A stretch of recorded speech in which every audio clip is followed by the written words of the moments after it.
กองประชุมครบคณะบริหารงานพรรคแขวงเสียงกวางครั้งที่10สมัยที่8ได้จัดขึ้นในวันที่27พฤษภาคม2025อยู่ที่ห้องว่าการแขวงโดยการเป็นประธานของสหายบุญจันทร์ศรีวงศ์พันธ์กรรมการส่วนกลางพรรคเลขาพรรคแขวงเจ้าแขวงเสียงกวาง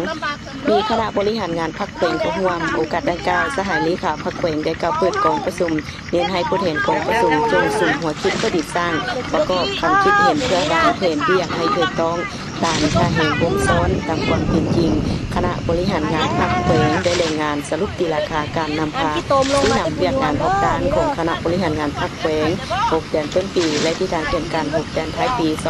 2025ผลการก็เกี่ยมดำเนินกองประชุมใหญ่หากฐานพรรคโอมข้างเมืองและกองประชุมใหญ่หากฐานพรรคโอมข้างแขวง